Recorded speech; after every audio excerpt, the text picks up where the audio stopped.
Stella's Garden Adventure. Hi, I'm Stella. I'm 10 years old, and I just love being outside in nature. It's like my little world of wonders waiting to be discovered. But you know what I love even more? Gardening. Yep, you heard me right. There's something magical about planting seeds, watching them grow, and turning a patch of dirt into a beautiful garden. Let me tell you about my family. There's Mom and Dad. They run a flower shop in town, but lately, things haven't been going so well. Money's been tight, and they're always stressed about bills and stuff. It's tough seeing them worry all the time. And then there's my grandma. She used to have the most amazing garden right here in our backyard. But ever since she passed away, it's been neglected. Nobody has the time or energy to take care of it anymore. I remember how vibrant and colorful it used to be, filled with all sorts of flowers and plants. But now it's just a sad, overgrown mess. It breaks my heart to see it like this, knowing how much joy it used to bring to Grandma. Sometimes I sneak out there and try to clear away the weeds, but it feels like a never-ending battle. I wish I could bring Grandma's garden back to life, but I don't even know where to start. "Stella, sweetheart, dinner's ready," Mom's voice calls from the kitchen, breaking me out of my thoughts. "Coming, Mom!" I shout back, wiping my hands on my jeans before heading inside.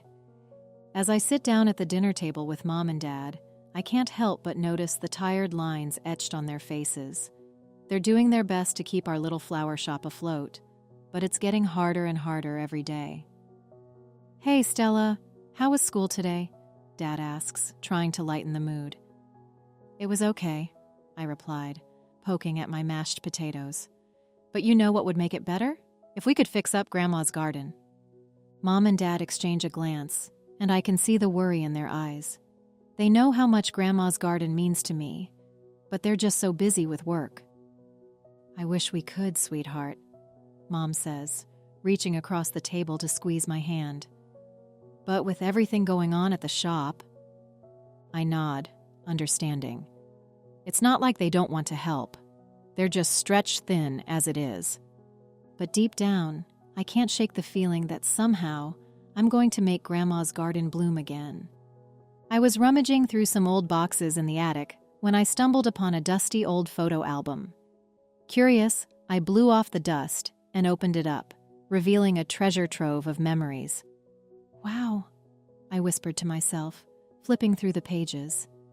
Each one was filled with snapshots of vibrant flowers, lush greenery, and Grandma's smiling face. It was like stepping back in time and seeing the garden through her eyes. "Hey, what are you looking at up there?" Mom's voice called from downstairs. "Just some old photos," I shouted back, quickly tucking the album under my arm and hurrying downstairs. As I sat at the kitchen table, I couldn't stop thinking about Grandma's garden. It looked so beautiful and full of life in the pictures, nothing like the sad patch of weeds and dirt it had become. "Stella, is everything okay?" Mom asked, noticing the thoughtful expression on my face. "Yeah, I'm fine," I replied, trying to sound casual. "Hey, Mom, do you remember Grandma's garden?" A wistful smile crossed Mom's face as she nodded. "Of course I do. Your grandma loved that garden more than anything." "I wish I could see it like it used to be," I sighed, fiddling with the corner of the photo album. "Well, sweetheart, sometimes all it takes is a little love and care to bring something back to life," Mom said, giving me a reassuring smile. That's when it hit me. I knew what I had to do. I was going to restore Grandma's garden to its former glory, as a surprise for Mom and Dad. The next day, armed with gardening gloves and a determination like no other, I ventured out into the backyard. It was going to be a lot of work, but I was ready for the challenge. As I began pulling weeds and clearing away debris, I couldn't help but feel a sense of purpose. With each weed I yanked and each plant I trimmed, I felt closer to Grandma and her love for the garden. Hours passed in a blur as I worked tirelessly, fueled by the vision of Grandma's garden coming back to life. And when I finally stepped back to admire my handiwork, I couldn't believe the transformation. The once neglected garden now looked alive with color and vibrancy, just like in Grandma's photos. I had done it. I had brought Grandma's garden back to life. And as I stood there, basking in the glow of my accomplishment, I knew that Grandma would be proud. And I couldn't wait to see the looks on Mom and Dad's faces when they saw what I had done. After discovering Grandma's old garden photos, I was determined to bring our backyard back to life. But I knew I needed a plan if I wanted to do it right. So I grabbed a notebook and pencil and got to work. "Hi, Stella. What are you up to?" Emily chirped as she skipped into my room. "I'm planning to revive Grandma's garden," I said, showing her the photos. Emily's eyes widened with excitement. "That's awesome! How can I help?" I grinned. "Well, first, we need to research gardening techniques and figure out what plants will thrive in our backyard."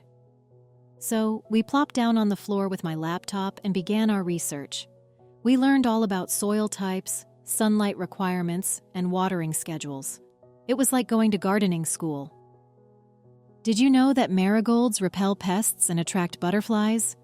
Emily exclaimed, pointing to the screen. "No way. That's perfect for our garden," I replied, jotting down notes in my notebook. After hours of research, we finally had a plan. We would start by clearing out the weeds and debris, then enrich the soil with compost and plant a variety of flowers and vegetables. "But we'll need tools and supplies," Emily pointed out. "You're right. Let's ask our parents if we can borrow some gardening tools," I said, already formulating a plan in my head. The next day, armed with our research and a list of supplies, Emily and I went to talk to our parents. "Mom, Dad, can we borrow your gardening tools and some money to buy seeds and soil?" I asked, trying to look as responsible as possible. Mom and Dad exchanged a glance before nodding. "Of course, sweetie. Just be careful and don't forget to wear gloves," Mom said, handing over a wad of cash. "Thanks, Mom. We promise to take good care of everything," Emily chimed in, flashing her most charming smile. With our parents' blessing and the necessary supplies in hand, Emily and I were ready to tackle Grandma's garden. It was going to be a lot of hard work, but with Emily by my side, I knew we could do it. And who knows? Maybe we'd even discover a hidden talent for gardening along the way. One sunny afternoon, I gathered up my courage and knocked on Mr. Johnson's door. He was our neighbor, and everyone said he was the best gardener in town. I hoped he could help me bring Grandma's garden back to life. "Hi, Mr. Johnson. I'm Stella. Can I talk to you about gardening?" I asked, trying not to sound too nervous. Mr. Johnson peered at me over his glasses and smiled kindly. "Of course, Stella. Come on in." I followed him into his cozy living room, where shelves lined with gardening books filled the walls. "I found some old photos of my grandma's garden, and I want to make it beautiful again," I explained, showing him the pictures. Mr. Johnson studied the photos carefully, nodding thoughtfully. "Your grandmother had a green thumb, that's for sure. I'd be happy to help you, Stella. Let's start by taking a look at your backyard." Together, we walked over to my house, and Mr. Johnson examined the neglected garden. He pointed out where we could plant flowers, vegetables, and even a little herb garden. "Thank you so much, Mr. Johnson. I can't wait to get started," I said, feeling grateful for his help. As I left Mr. Johnson's house, I felt a surge of excitement. With his guidance, I knew Grandma's garden would soon be blooming again. The next day, I stopped by Mr. and Mrs. Patel's bakery with a special request. "Hi, Stella. What can we do for you today?" Mrs. Patel asked, wiping her hands on her apron. "I'm working on a project to revive my grandma's garden, and I was wondering if you could help," I explained. Mrs. Patel's eyes lit up with interest. "Of course, dear. What do you need?" "Well, I was hoping you could donate some baked goods for a fundraising event. We're trying to raise money for the garden project," I said, crossing my fingers. Mrs. Patel smiled warmly. "That sounds like a wonderful idea. How about we donate some cookies and cupcakes?" I couldn't contain my excitement. "That would be amazing. Thank you so much, Mrs. Patel." With Mr. Johnson's gardening expertise and the Patel's delicious baked goods, I knew Grandma's garden would be a community effort. And with each person's support, we were one step closer to making my dream a reality. I was so excited to finally start working on Grandma's garden with Emily. We put on our old clothes and grabbed our gardening gloves, ready to tackle the mess. "Hi, Emily. Are you ready to get started?" I asked as she arrived at my house. "Stella? I can't wait to see this garden come back to life," Emily replied with a grin. Together, we headed out to the backyard, armed with shovels and determination. The garden was overgrown with weeds and littered with debris, but we weren't discouraged. "We've got a lot of work to do, but I know we can do it," I said, trying to sound confident. Emily nodded. "Absolutely. Let's start by clearing out all these weeds." For hours, we worked tirelessly, pulling weeds and hauling away debris. It was hard work, but we were determined to make Grandma's garden beautiful again. As the sun began to set, we stepped back to admire our progress. The garden already looked better than it had in years. "We've done a great job today, Emily. Tomorrow we'll start planting," I said, feeling proud of our hard work. Emily grinned. "I can't wait! This garden is going to be amazing!" The next day we got to work planting seeds and flowers according to my plan. With each plant we put in the ground, the garden began to come alive with color and life. "Stella, this garden is going to be so beautiful," Emily said, smiling as she carefully placed a seedling into the soil. I nodded, feeling a sense of accomplishment. "I know, Emily, and it's all thanks to our hard work and Mr. Johnson's advice." As we worked side by side, I knew that with Emily's help, Grandma's garden would soon be even more beautiful than it was in the old photos. And I couldn't wait to see the smiles on my parents' faces when they saw what we had accomplished. The next day, when Emily and I came back to the garden, we were met with a big problem: the weather. Dark clouds loomed overhead, and soon enough, rain started pouring down. "Oh no, Stella! What are we going to do about the rain?" Emily exclaimed, looking worried. I bit my lip, thinking hard. I read that too much rain can drown the plants. We need to cover them somehow." We dashed into the shed and found some old sheets. Together, we draped them over the delicate seedlings, protecting them from the rain. "There, that should help keep them safe," I said, relieved. But our challenges didn't end there. The next day, we discovered that some pesky pests had invaded the garden, munching on our plants. "Oh, this is terrible. What are we going to do now?" Emily fretted, looking dismayed. I frowned, trying to stay calm. "We can't let these pests ruin all our hard work. Let's ask Mr. Johnson for advice." We hurried over to Mr. Johnson's house and explained the situation. He smiled kindly and showed us how to make a natural pesticide using ingredients from the kitchen. "Spray this on your plants, and it should keep those pests away," Mr. Johnson advised. Armed with Mr. Johnson's homemade pesticide, Emily and I returned to the garden. We sprayed the solution on the plants, determined to protect them from any further harm. As we worked, I realized that facing challenges was just a part of gardening. But with determination and resilience, we could overcome anything that came our way. "Thanks, Emily. I don't know what I'd do without you," I said, grateful for her support. Emily grinned. "No problem, Stella. We make a great team." And with that, we got back to work, ready to face whatever challenges the garden threw our way. One sunny afternoon, while Emily and I were tending to the garden, we heard a knock on the gate. Curious, I went to see who it was, and to my surprise, it was Mayor Thompson. "Hi there, Stella. I've heard all about your wonderful garden project. Mind if I take a look?" Mayor Thompson asked, smiling warmly. I opened the gate, feeling a mix of excitement and nervousness. "Of course, Mayor Thompson. We'd love to show you around." As we walked through the garden, I explained our plans for restoring it to its former glory. Mayor Thompson listened attentively, nodding in approval. "This is truly impressive, Stella. You're doing a fantastic job," Mayor Thompson praised, admiring the colorful blooms and lush greenery. Emily beamed with pride. Thank you, Mayor Thompson. We've been working hard to make it beautiful again. Mayor Thompson glanced around thoughtfully. Well, I must say, I'm very impressed. I'd like to offer some resources and funding to support your project. Our town could use more green spaces like this. My eyes widened in surprise. Wow, thank you so much, Mayor Thompson. That would be incredibly helpful.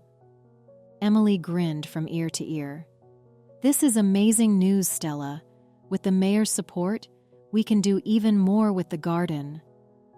I nodded, feeling grateful for the community's involvement in our project. Emily, together, we can make this garden truly special for everyone to enjoy. After months of planning and hard work, the big day had finally arrived, the grand reopening of the garden. Emily and I were bustling around, putting up decorations and making sure everything was perfect for the event. As the sun began to set, the townspeople started to arrive, their faces filled with excitement and curiosity. I greeted each person with a smile, feeling a rush of happiness, and seeing so many people come together to celebrate the garden's revival. Stella, the garden looks stunning, Mrs. Patel exclaimed, clasping her hands together in delight. Thank you, Mrs. Patel. It's been a labor of love, I replied, feeling a sense of pride wash over me. As more people arrived, the garden filled with laughter and chatter.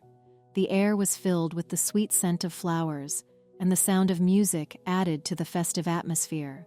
Soon, it was time for the official reopening ceremony. Mayor Thompson stood before the crowd, his voice booming with enthusiasm. Ladies and gentlemen, we are here today to celebrate the incredible work of one young girl who has brought new life to our community with her dedication and passion for gardening, Mayor Thompson announced, causing the crowd to erupt into applause. Emily squeezed my hand, her eyes shining with pride. You did it, Stella. Your dream has finally come true. Tears welled up in my eyes as I looked around at the smiling faces of my friends, family, and neighbors. And then, I saw my parents approaching, their eyes filled with wonder and amazement. Stella, we're so proud of you, my mom said, her voice choked with emotion. Dad nodded, his eyes shining with tears. You've turned this neglected garden into a beautiful oasis. Thank you, sweetheart. As I watched my parents admire the garden, a feeling of contentment washed over me. I realized that with determination, hard work, and the support of my community, I could make my dreams come true. And in that moment, I knew that this was only the beginning of many more wonderful adventures to come. The end. Here are 10 English words, art phrases from the story, along with examples from the text and real-life usage to help English learners. 1. Garden. Garden is an area of land where plants, flowers, and sometimes vegetables are grown. It can be a small area in a backyard or a larger area in a park. Example from the story, I found some old photos of my grandma's garden. Real-life usage. Let's go for a walk in the garden. 2. Plant, noun. A plant is a living organism that grows in the ground and usually has leaves, stems, and roots. Plants can be flowers, trees, bushes, or vegetables. Example from the story. We need to research what plants will thrive in our backyard. Real-life usage. I bought a new plant for my living room. 3. Flower. A flower is the reproductive part of a plant that produces seeds. Flowers are often colorful and have a pleasant smell. Example from the story. Your grandmother had a green thumb, that's for sure. I'd be happy to help you, Stella. Let's start by taking a look at your backyard. Real-life usage. The garden is filled with beautiful flowers. 4. Seeds. Seeds are small, often oval-shaped objects that contain the beginnings of a new plant. They are typically planted in soil and require water and sunlight to grow. Example from the story. Can I talk to you about gardening? I asked, showing him the pictures. Real-life usage. I planted some tomato seeds in the garden. 5. Backyard. The backyard is the area of land behind a house, typically enclosed by a fence. It is often used for gardening, playing, or relaxing.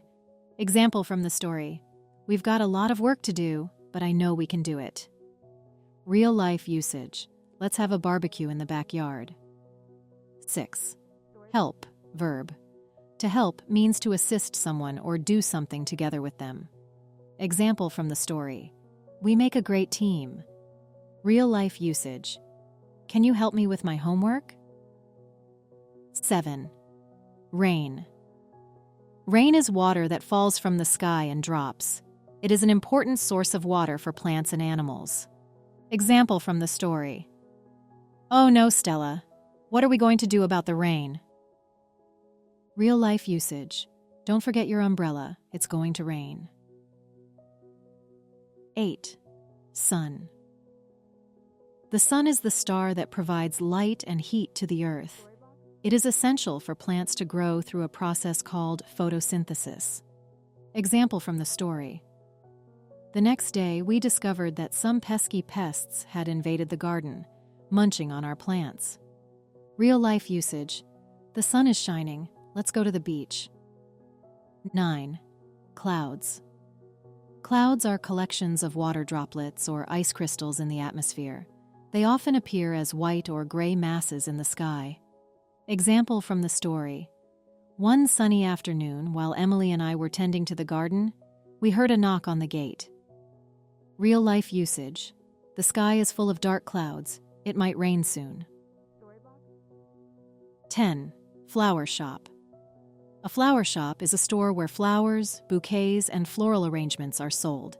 It is often run by florists who arrange flowers for special occasions.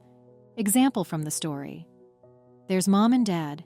They run a flower shop in town, but lately, things haven't been going so well.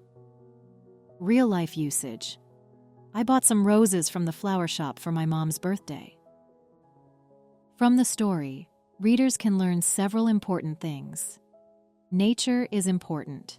Stella loves nature, especially gardening. She thinks being outside and gardening is fun and makes her happy. Family is special. Stella cares a lot about her family. Even though her parents are busy and stressed, she wants to help them by making their backyard garden nice again. Don't give up. Stella works hard to fix the garden, even when it's difficult. Sometimes bad things happen, like rain or bugs, but Stella keeps trying and doesn't stop. People help each other. Stella's neighbors and the mayor help her with the garden project. They work together to make it better. It's important to help each other and be a good neighbor. Take care of Earth. Stella learns that gardening is good for the earth. It's important to take care of plants and animals. We should be kind to the environment and keep it clean. Overall, the story teaches us that nature is nice, family is special. It's important to keep trying even when things are hard. Helping others is good, and we should take care of the earth. The story is written at an English level of approximately B1. Here are some reasons why. Vocabulary. The story includes a range of vocabulary related to gardening and family relationships, such as seeds, flower shop, neglected, baked goods, pesticide, and reopening. While some of these words may be new to beginners, they are explained within the context of the story. Sentence structure. The sentences are mostly simple and straightforward, making them easy to understand for learners at this level. There are also some compound sentences and descriptive phrases, providing a bit of variety in sentence structure.